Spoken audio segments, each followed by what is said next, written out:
avec l'idée qu'il fallait passer d'une politique des statuts qui serait trop rigide à une politique des parcours qui serait perçue comme plus labile. Et c'est aussi une notion qui est utilisée dans un contexte d'incertitude où les trajectoires sociales sont de plus en plus heurtées, enfin, sont de plus en plus difficiles.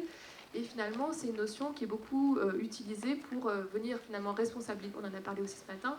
responsabiliser à la fois les individus qui seraient responsables de leur propre parcours, de leur propre trajectoire.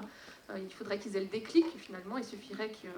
le collègue ce matin a beaucoup discuté de cette notion. Est-ce que le déclic, ce serait interne ou est-ce que le déclic, il serait lié à un dispositif? Finalement, les individus devraient avoir le déclic pour fluidifier leur parcours. Et finalement, donc c'est beaucoup une notion qui est utilisée à la fois pour responsabiliser les individus et puis aussi responsabiliser les professionnels, puisque dans de nombreuses lois, finalement, les professionnels sont présentés comme les garants de la continuité des parcours. Et alors ça, c'est vrai dans les politiques de l'emploi. Enfin, ça a été utilisé, enfin, la notion de parcours, elle a été utilisée aussi au moment où le chômage de masse s'amplifiait. Et c'est aussi vrai en protection de l'enfance. Donc, par exemple, la première fois que la ministre m'a parlé de sécuriser le parcours des enfants confiés, je me suis demandé au début de quoi elle me parlait. En fait, je ne comprenais pas l'idée de sécuriser, enfin, je ne comprenais pas ce concept de sécuriser des parcours. Je me suis un peu demandé pendant longtemps de quoi elle voulait parler, en fait. Et dans la loi, finalement, ce qui ressort à la fois de la loi du 5 mars 2007 et à la fois la loi du 14 mars 2016, c'est l'idée que les institutions ou les professionnels à l'intérieur de ces institutions devraient devenir garantes de la continuité de parcours qui sont de plus en plus complexes, finalement. Et donc, par exemple, dans la loi du 5 mars et dans la loi du 14 mars, on présente une institution particulière, le département, comme chef de file de la continuité des parcours. On demande il y a des référents de parcours, donc il y a des inspecteurs de l'aide sociale à l'enfance qui deviennent référents de la continuité des parcours. Et puis, par ailleurs, on cherche à sécuriser donc, les parcours en encadrant les déplacements, donc en faisant en sorte qu'il y ait moins de déplacements d'enfants à l'intérieur des structures d'accueil, mais aussi, finalement, telle qu'elle a été comprise par le politique, c'est aussi en responsabilisant les enfants, notamment en les faisant participer à un projet pour l'enfant, puisque maintenant l'enfant doit participer à l'élaboration, à l'écriture de son projet, enfin, son projet à la fois son projet d'entrée, mais son projet de sortie, et aussi en désignant donc des professionnels, les inspecteurs, les référents de parcours, comme garant finalement d'une continuité qu'on ne retrouve plus dans les parcours de vie. Et donc finalement, on peut dire, en prenant un peu du recul sur ces dispositifs, que finalement, la notion de parcours, quand elle est convoquée par le politique, elle est convoquée un peu comme un artefact qui viserait à retrouver de la continuité à l'intérieur des discontinuités, en fait, comme une forme d'injonction à la continuité. Et puis, elle est souvent utilisée donc, pour responsabiliser à la fois les professionnels, mais aussi les individus, alors même que, je pense que vous l'appréhendez tous les jours, les parcours individuels, ils restent semés d'embûches, ils restent finalement faits de stratégies de débrouillardise, tant de la part des enfants et des familles que de la part des professionnels. C'est-à-dire pour activer un dispositif, en général, le dispositif il n'est jamais prévu totalement pour tel ou tel type de parcours. Et pour pouvoir faire entrer un jeune dans un dispositif, ça suppose bien des stratégies de débrouillardise avant de pouvoir faire entrer dans les dispositifs tels qu'ils sont existants. Et donc, ça c'est un peu la manière dont on peut le comprendre en politique. Et du coup, est-ce qu'en sociologie, on utilise finalement ce même mot pour dire la même chose? Alors, comme le montre Bénédicte Zimmermann, en fait, peut-être qu'en finalement en sociologie, il est presque utilisé dans un sens opposé. En fait, quand on l'utilise, c'est parfois dans un sens tout à fait opposé à ça. Et l'idée, quand on parle de parcours, c'est d'être attentif tout d'abord à la subjectivité des individus, c'est-à-dire à la manière de se mettre en récit et la manière de comprendre son propre cours de vie, en fait. Et puis aussi, l'idée, quand on utilise la notion de parcours en sociologie, c'est de prendre en compte finalement les inégalités de support dont disposent les individus pour construire des parcours linéaires ou discontinus, et pour comprendre aussi les choix, mais aussi les non-choix auxquels font face les individus. Et quand on utilise la notion de parcours, c'est aussi pour rendre compte finalement des contraintes normatives, mais aussi au poids des politiques institutionnelles sur les parcours, et la manière aussi dont ces politiques construisent des parcours. Et parfois même construisent des récits, puisqu'il y a aussi des politiques qui construisent des manières de se raconter, en fait. Pour pouvoir rentrer dans le dispositif, il faut se raconter de telle ou telle manière pour pouvoir accéder à l'aide. Et peut-être un autre aspect de la notion de parcours, c'est aussi pour tenir compte de la réflexivité des individus sur leur propre parcours. Et Je trouve que les témoignages qui avaient été utilisés ce matin montrent bien que finalement, quel que soit le parcours, les individus, on développe finalement un retour sur soi, un retour sur son parcours pour lui donner un sens a posteriori.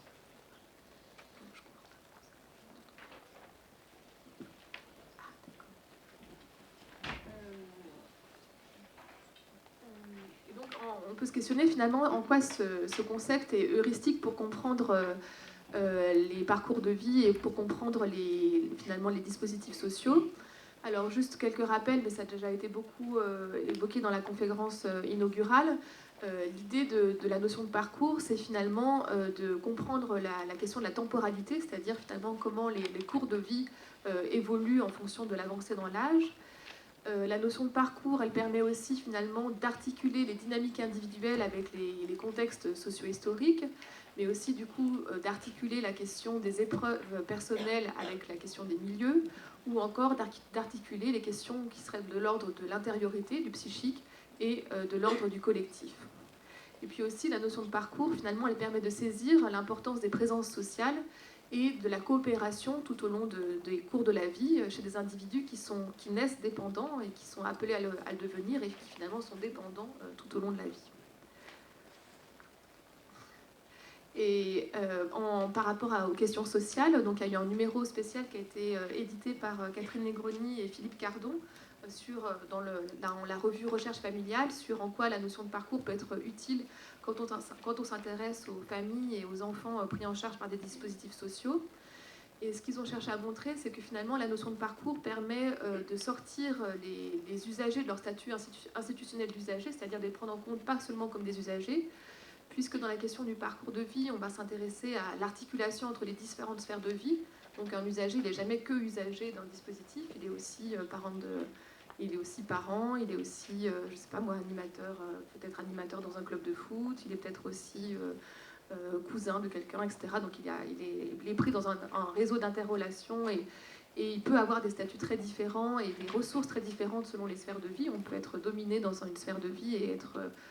être dominant dans une autre. Enfin, donc, il peut être à différentes positions dans différentes sphères de vie, et je crois que la recherche par les pairs le montre aussi beaucoup. Et puis par ailleurs, la notion de parcours permet de resituer l'acteur dans son historicité, c'est-à-dire qu'un usager, il est usagé que temporairement dans le dispositif, il n'est jamais usagé tout au long de sa vie, et ça permet aussi finalement de restaurer les individus dans une certaine forme d'histoire, et ils sont du coup pas que usagers d'un dispositif. Et puis par ailleurs, finalement, la notion de parcours, ça permet de prendre en compte à la fois les politiques d'encadrement dont font l'objet les individus, mais aussi finalement les transmissions familiales et les autres formes de transmission dans les parcours de vie. Et enfin, ça je pense que c'est un point très important, finalement la notion de parcours de vie et de récit de vie, ça permet surtout à des acteurs qui se sont vus finalement imposer, souvent, enfin, comme tout acteur, mais comme tout individu, mais peut-être plus que d'autres, ils se sont vus imposer finalement des pans entiers de leur vie, c'est-à-dire qu'ils ont été dans des dispositifs contraints, ils ont parfois des décisions qui se sont imposées à eux, et finalement, par le récit, ils peuvent en retrouver un sens, et ils sont les seuls finalement à élaborer le sens de ces ruptures, ou de ces bifurcations,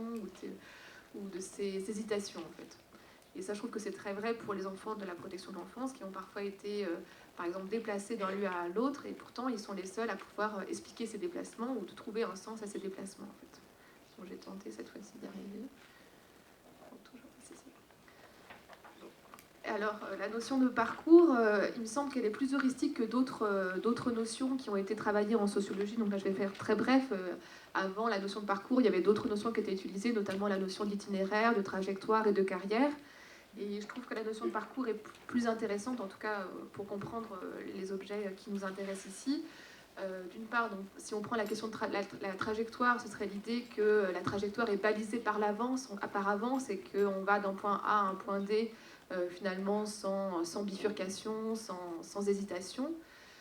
Par rapport à la notion d'itinéraire, la notion d'itinéraire s'intéresse plutôt justement au changement, au tournant, mais on sait peu de choses sur ce qui se passe entre ces changements, alors que finalement un parcours il se construit à la fois dans les moments de crise, mais aussi dans les moments courants en fait. Enfin, et c'est les deux moments, à la fois les moments de crise et les moments courants, qui nous permettent de comprendre un parcours. Et puis par rapport à la notion de carrière, finalement la notion de parcours, elle permet de mieux prendre en compte la subjectivité des individus, donc c'est-à-dire leur propre réflexivité sur leur parcours.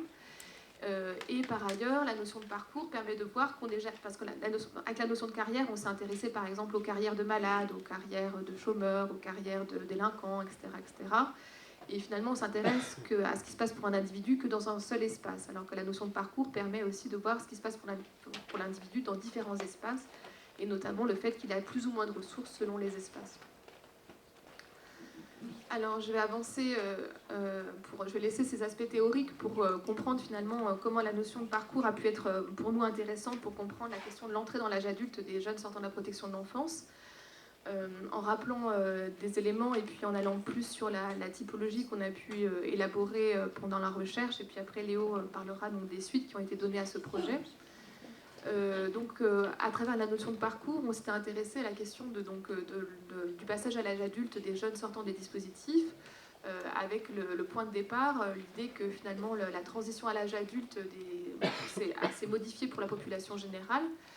puisque d'une part elle commence plus précocement, mais elle dure aussi plus tardivement. Les trajectoires sont plus réversibles, c'est-à-dire qu'on peut, on peut par exemple partir de chez ses parents puis y revenir à une période de chômage, etc. Il y a plus de parcours de ce qu'on appelle les parcours yo-yo, donc les parcours un peu en zigzag. Et puis, par ailleurs, finalement, dans un état social qui fait reposer beaucoup sur la famille, la question du coût de la transition à l'âge adulte, finalement, pour des jeunes sortant des dispositifs de protection de l'enfance, donc avec un soutien familial moindre, voire une famille qui représente plus une charge qu'un soutien, finalement,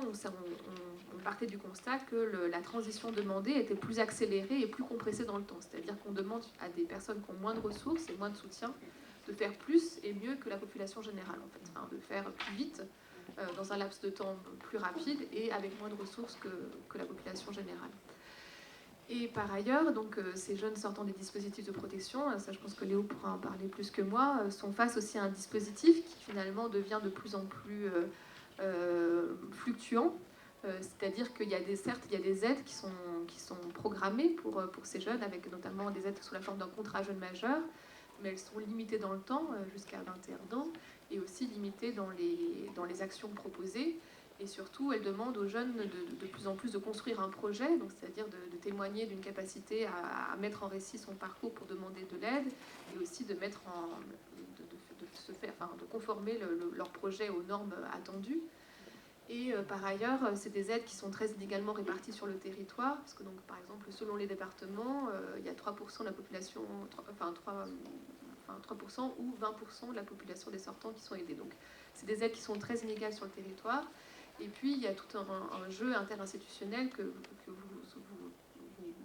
voyez aussi sans doute dans vos institutions, c'est-à-dire l'État s'est désengagé du financement de la protection judiciaire de la jeunesse. Du coup, c'est une charge qui est reportée sur les départements. Comme les départements n'arrivent pas à répondre à l'ensemble de cette charge, ils dirigent les jeunes vers les dispositifs d'insertion de droit commun, parce qu'ils sont financés par l'État, mais ces dispositifs d'insertion de droit commun, ils ne sont pas pensés pour des jeunes sortant de la protection de l'enfance, et donc finalement, c'est un dispositif qui devient de plus en plus délicat à activer pour les jeunes, parce qu'avec un jeu de renvoi un peu interinstitutionnel de ces jeunes donc, sortant des dispositifs de protection. Et puis par ailleurs, ce que montrent les travaux d'Isabelle Fréchon, qui a conduit toute une enquête quantitative sur des jeunes sortants, c'est qu'ils s'adressent très inégalement à l'ensemble des jeunes, avec des jeunes qui sont aidés pendant 3 ans et d'autres qui sont aidés de manière très